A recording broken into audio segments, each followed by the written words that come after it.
You know that quiet moment after dinner when the dishes are done and the house finally falls silent except for the hum of the fridge and the occasional creak of wood settling? That's when I heard the knock. A slow, deliberate knock. 3 times. I wasn't expecting anyone. Not at that hour. Not on a Thursday. Not after the week I'd had. I peeked through the window first, like we all do now. And there he was. Ethan, my niece's boyfriend. The one I had only met twice before. The one who always seemed polite. Too polite. Right here. If you asked me, he was standing on my porch with both hands in his pockets, eyes down. Jaw tight like he'd rehearsed what he was going to say 1,000 times, but still wasn't sure how it would come out. I opened the door but didn't invite him in. Hey, I didn't mean to bother you, he said, eyes flicking up to meet mine. Can we talk? I stared at him for a beat. He looked older than the last time I saw him. Not by years, by moments. The kind of moments that leave marks you can always see, so I stepped aside. He came in like he was walking into a church. Carefully, respectfully, quietly. Right, I noticed his hands were shaking slightly when he sat down on the edge of the couch. I offered tea. It gave me something to do with my hands. Something to keep me from asking him the 100 questions that were crowding my throat. He looked around the room like it was unfamiliar, even though it wasn't. Maybe because the last time he'd been here was for a family dinner, when things were still whole. When my niece, Layla, was still smiling at him like he'd hung the stars just for her. Now she wasn't talking to him, and she wasn't telling me why. I handed him the mug and sat across from him, arms folded. I wasn't going to make it easy. I owe you an apology, he began. I raised an eyebrow. You owe her an apology. I gave her one, he said softly. But I think I owe you something else. The room felt heavier then. Not in a bad way. Just in that here it comes kind of way. Like when a storm finally breaks after days of heat and pressure. I don't expect you to forgive me, he continued. Honestly, I don't think I deserve it, but I need to come here. I needed to say it, to explain. Even it doesn't fix anything. I sipped my tea, still silent. He looked up again, and this time, there was something else in his eyes. Not guilt, not sadness. Regret. Real soul-deep regret. The kind that doesn't go away with time, only sinks deeper until it either breaks you or remakes you. I panicked, he said. I got scared of what we had. Scared of how much it mattered, and I didn't know what to do with that. I said things I didn't mean. I left before I could really face it. He paused, then added, and then I realized the damage I'd done wasn't just to her. It was to you too. You let me into this family. You trusted me. He looked down into his mug like maybe there were answers there, and I just sat there, confused, torn, maybe even a little furious. Because he wasn't wrong. I had trusted him. I was the one who told Layla to give him a chance. I was the one who said he seemed grounded, that he wasn't like the other boys she dated. I vouched for him. And when she came to my house crying 2 weeks ago and refused to talk about it, I felt like I'd failed her. Like I let a wolf into the garden and told her it was safe to bloom. Here? But now, sitting across from him, hearing the tremble in his voice, I couldn't help but feel something else I wasn't prepared for. Empathy. I knew what it was like to run from something good because it scared you. I'd done it myself once. Years ago, his eyes met mine again and he smiled. But it wasn't a happy smile. It was the kind of smile people give when they're remembering something they wish they could forget. Funny thing, he said. I came here to make things right. But being in this house bit brings up things I haven't thought about in years. I tilted my head. Like what? He hesitated, then laughed quietly, shaking his head. Like how much I miss my mom. She used to have the same kind of kettle as you. And the same smell. Lavender and something else I can't name. I blinked, surprised by the turn. She passed away 5 years ago, he said. I was 20, and I guess I never really dealt with it. Not completely. I saw it then. Not just the boy who hurt my niece, but the man still carrying grief he didn't know how to put down. The man who looked at my living room and saw ghosts. You know, I said softly, sometimes the past doesn't need to be forgotten. It just needs to be seen, spoken to. He looked at me then, not like Layla's boyfriend, not like a stranger, but like someone who just found something he didn't know he was looking for. And maybe I had too. We sat in silence after that, the kind that says more than words ever could. And then, just as I was about to speak, he said something I'll never forget. "I didn't just come to apologize," he whispered. "I came because when I lost her, you were the only person who reminded me what it felt like to be seen." My breath caught. The room felt different again, charged. And then there was another knock at the door. This time, much louder. The second knock wasn't like the first. It was sharper, heavier, the kind of knock that demanded attention, not permission. Ethan turned toward the sound instinctively, shoulders tightening. I could see it in his body, the way his jaw clenched and his fingers gripped the mug tighter. He wasn't expecting anyone either. I stood up slowly and walked to the door, heart pounding just a little too fast for something so simple. "It was probably a nothing, or maybe Layla," coming to collect the last word of an argument she hadn't finished. But something inside me said otherwise. When I opened the door, I didn't see anyone, just the empty porch, the quiet street beyond it, and the warm night air pressing gently against my skin. Then I noticed the envelope. White, thick, placed perfectly in the center of the doormat like it had been measured and aligned. No name on the front. I glanced left and right again. No footsteps, no car pulling away, just silence. I bent down, picked it up, and felt a chill crawl up my spine. It was cold. Not paper cold, not night air cold. Cold in the way that made you feel like someone was watching. I closed the door and turned back inside. Ethan stood alert, eyes locked on the envelope in my hands. "What is it?" he asked. I didn't answer. I just handed it to him. His hands hesitated before taking it. I watched his fingers slide under the flap. He pulled out a single sheet of paper, unfolded it, and read silently. Then his face changed. Not fear, not confusion, recognition. "You know what it is?" I asked. He didn't respond right away. He just stared at the letter like it was something from another life. Then he whispered, "It's her handwriting." My skin prickled. "Layla's," he nodded once. "But why would she?" He shook his head. "Not Layla, my mother's." That stopped me. I sat back down slowly, heart thudding now for an entirely different reason. "Ethan, your mother passed away." "I know," he said, voice distant.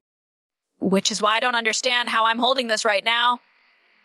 He handed me the letter without a word. I unfolded it and read, "You will meet her again, not because you were supposed to, but because you needed to. Don't run this time." That was it. No signature. No date, just those words. Handwritten looping and feminine with an old-fashioned tilt. And underneath it all, something else. A faint scent of lavender. Dup. Ethan had sunk into the couch again, running both hands through his hair, his eyes wide but blank. He wasn't just shocked. He was unraveling. "I don't talk about her much," he said suddenly. "Not even with Layla. Especially not with Layla." "Why?" "Because I still hear her sometimes. Not in a crazy way," he added quickly, looking at me. "But in that quiet when you're between sleep and waking, when your past leaks through the cracks you forgot to seal." I said nothing. Just listened. Because something was happening here, something I hadn't expected when I opened that door. He continued, "Before she died, she used to talk about soul anchors. People who remind you of who you were before the hurt. She said they show up when you're lost, not to rescue you, just to witness you. So you can remember what it's like to be seen." That same phrase again. Seen? The living room felt like it was holding its breath. "And now she's sending letters?" I asked, only half joking. Ethan shook his head slowly. "I don't think it's about the letter. I think it's about the moment, about where I am, who I'm sitting with." I looked away, suddenly unsure of what to do with the warmth in my chest. He wasn't flirting. He wasn't manipulating. He was just here, raw, searching open a way I hadn't seen from anyone in a long time. That made it harder because suddenly I didn't just see him as Layla's ex-boyfriend. I saw him as a man who had been abandoned by time and grief and somehow stumbled back into my life with words I didn't know I needed to hear. "I don't know what any of this means," I said, my voice softer than I intended. "But something about tonight feels different." "Yeah," he replied, voice hoarse. "It does." We sat there for a while, quiet, letting the weight of what we didn't say press against what we couldn't explain. Then he looked at me, not across the room, not through me, but directly. Liar. I didn't come here to start anything, he said gently. But maybe something's already started. And maybe it's not something we're supposed to understand yet. He stood up then, walked toward the door, paused with his hand on the handle. I'll go. I just wanted you to know I see you too. And then he left. The door clicked shut behind him. I stood there in the living room, holding the letter that smelled like lavender and memory, staring at a space where someone used to be, and maybe still was. Outside, the night was quiet again, but something had shifted in me. It had been 3 days since Ethan walked out of my door. 3 days of thinking about his voice. 3 days of remembering the way he looked at me. Not with affection, not yet, but with recognition. And still, I hadn't told Layla. Not because I was hiding anything, but because I didn't have the words. How do you explain to your niece that the man who once broke her heart might be the one quietly putting yours back together? The letter he left behind still sat on my kitchen counter, untouched but not ignored.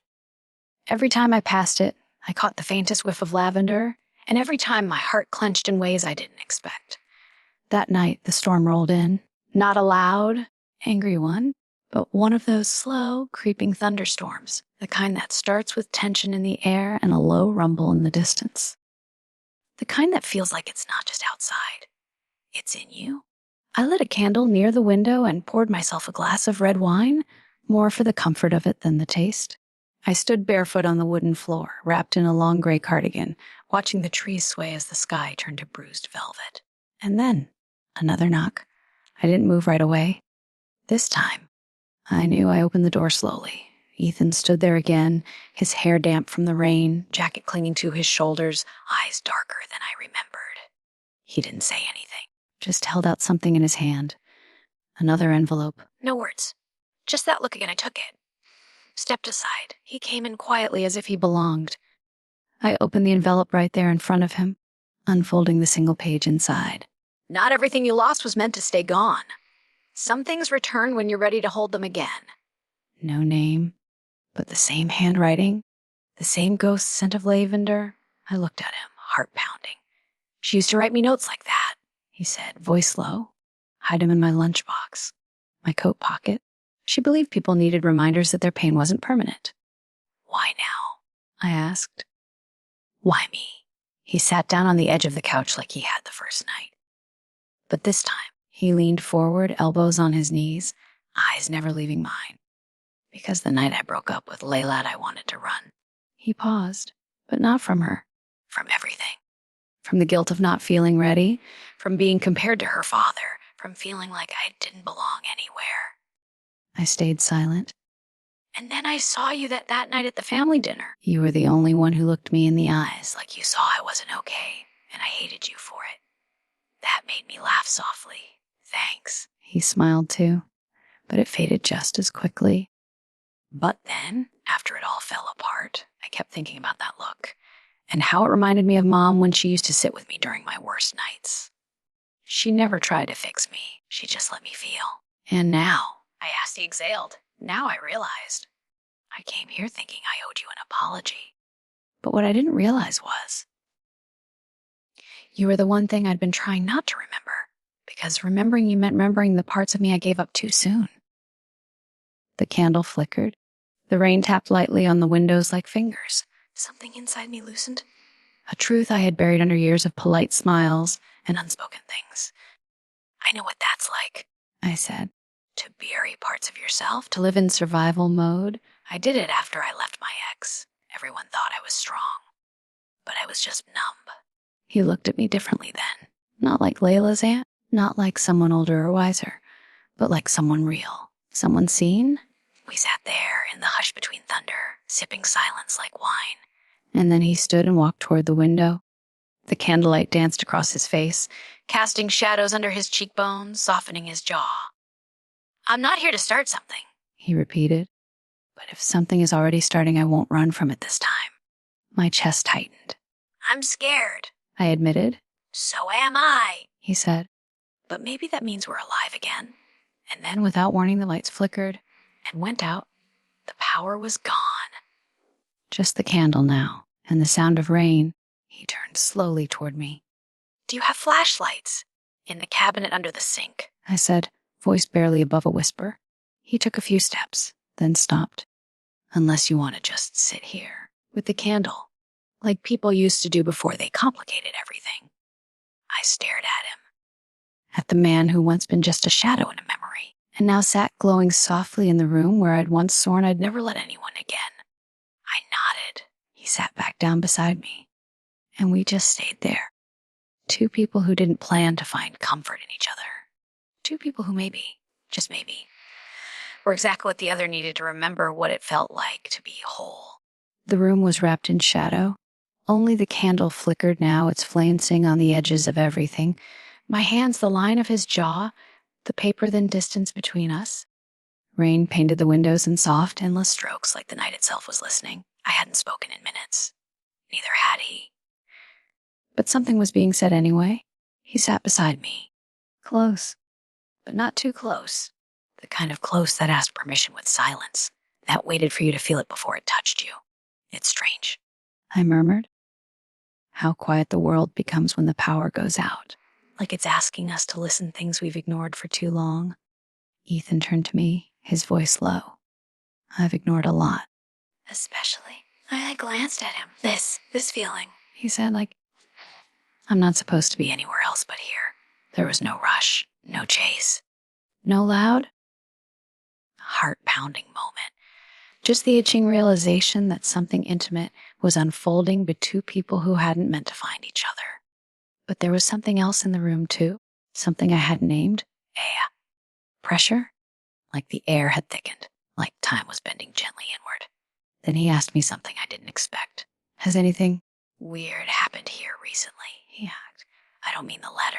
I mean, before that. I turned toward him, surprised. What do you mean by weird? He paused, choosing his words. Dreams. Sudden emotions that don't feel like your own. Cold drafts from nowhere. Shadows that move like they're waiting for you. My mouth went dry. Yes. All of it. I thought I was imagining things, I whispered. I blame the house. Or being alone too long. He looked down at his hands. It's not the house. It's her. Your mother? He shook his head. No. It's something older. Something I never told anyone. Not even Layla. He leaned forward, elbows on his knees, eyes fixed on the candlelight. There's a name I've only heard once. Iltemate. I felt at the moment he said it. Like ice trailing down my spine. Like someone had just whispered the truth behind every unexplainable thing I'd ever felt in this house. He continued, a spirit. Not exactly. It's a memory that doesn't die. An emotion so strong it becomes alive. It attaches itself to people who try to bury their pain, to people who run from feelings they think are too much. It feeds on silence, on secrets, a memory that doesn't die. Suddenly I couldn't breathe. I saw it once, Ethan said, his voice barely audible. The night my mother died, I was in the hallway outside her room. I saw her whisper something to the dark, and then I felt it, the cold, like grief had grown claws. And now it's here, I asked. I know, he said, turning to me. It's always been here, but it only wakes up when two people try to heal each other without healing themselves first. The room pulsed with silence. Then he added, that night when I came here, I think it recognized something in us. Two broken things trying to stitch themselves together. That's when it started. The candle flickered hard. I felt something shift. Within me, around me. But then his hand reached mine. Slowly, cautiously, warm, real human. I don't want it to take this from us, he said. And there it was. This. The unspoken ache. The way his voice reached past my skin and settled somewhere near my ribs. I turned toward him, and I didn't answer with words. Instead, I touched his cheek. Gently, and leaned in. He met me halfway. The kiss wasn't urgent. It wasn't messy or rushed. It was slow, deep, and full of the kind of emotion that comes when you finally allow yourself to be seen without armor. When our lips parted, we didn't speak. We just stayed there, breathing in candlelight and rain and something new. But then, the flames beyond the window. A silhouette, still watching, not human, not shadow either, something else. I stood up quickly, heart racing, staring through the glass. But it was already gone. Ethan followed my gaze. It's awake. What does it want? I asked. He looked at me with something between fear and determination. It wants to remind us of everything we tried to forget. I didn't realize I was trembling until Ethan reached for my hand again. The blue candlelight flickered against his face, casting shadows beneath his cheekbones and painting his eyes in hues of dusk and mystery. He didn't say a word. He just looked at me. And in that look, I saw everything I hadn't dared to feel in years longing. Grief, hope, the kind of quiet age that only shows up when your soul recognizes someone else's pain and chooses to hold it. Outside, the storm had passed, but inside something else had started. I don't want to be afraid anymore, I whispered. Ethan stepped closer slowly, as though asking permission with every breath. Right here. You don't have to be, he said. Not with me. I don't remember closing the distance between us. I only remember the way his fingers brushed a strand of hair from my face, careful and reverent, like I was something worth protecting. His palm settled on my cheek, warm, steady, real, and in that moment the world fell away, not because it disappeared, but because he was all I could see. The kind of kiss that followed wasn't just a kiss. It was something sacred. It was the way his lips moved like he'd already memorized the parts of me I never let anyone near. It was the way our foreheads touched afterward, breath mingling, eyes half closed, hearts no longer trying to protect themselves. I forgot what this felt like, I said softly. To be wanted gently. His hand slipped down to my waist, resting there with no urgency, just presence. You've never been forgotten, he murmured. You've just been waiting. I exhaled, and something inside me loosened. Something long held. Something heavy. We stood in the middle of the room, two adults scarred by their pasts, quietly beginning again, not as some reckless second chance, but as something deliberate. Something earned. We didn't rush. We just moved. Slowly. Closer until I could feel the rhythm of his breath against my skin. His hands held my waist like he was learning the shape of safety. My fingers traced the curve of his jaw, memorizing the warmth I never thought I'd find again. There was nothing else. Just this. The soft sighs. The brushing of lips against skin. The quiet recognition that we were more than what we'd survived. And then, in the gentlest moment of stillness, his voice broke through again. It's not just the iltemate, you know, he said. It's not just the past haunting us. Sometimes it's the present we're too scared to claim. I leaned my head against his shoulder. Then let's claim it. I want to, he whispered.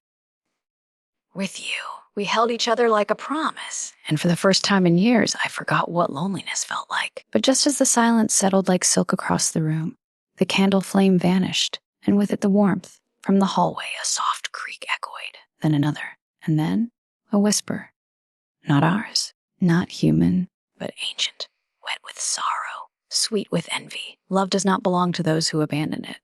Ethan turned sharply, pulling me slightly behind him. I felt that. I breathed. It spoke. He nodded, voice tight. It's trying to unravel what we've just found. Outside the window, all the trees were still. But in the glass, our reflections were missing. Gone. The ultimate had entered the house. The silence had changed. It wasn't the peace of two people wrapped in warmth anymore. It was thick, electric, tense, like something in the room had turned to watch us. Ethan stood in front of me, every muscle in his body stiff, protective. His eyes flicked to the dark hallway, then back to me. You saw it. Didn't you? Whispered. Our reflections, he said. Gone. My heart was pounding, but not from fear alone. From the sudden, devastating truth. It's trying to erase us, I breathed. Ethan turned toward the shadowed hall, his voice low and steady. It's not strong enough to destroy what's real. It feeds on what's unfinished, unspoken, unclaimed. He looked back at me. We have to speak it. What do you mean? His hand found mine. His fingers were warm, grounding. We can't hide how we feel. Not from each other. Not from it. It only has power over what's buried. I hesitated, then nodded. I was scared of how you made me feel, I said, the words rushing out like a dam breaking. Because you're younger? Because of Layla?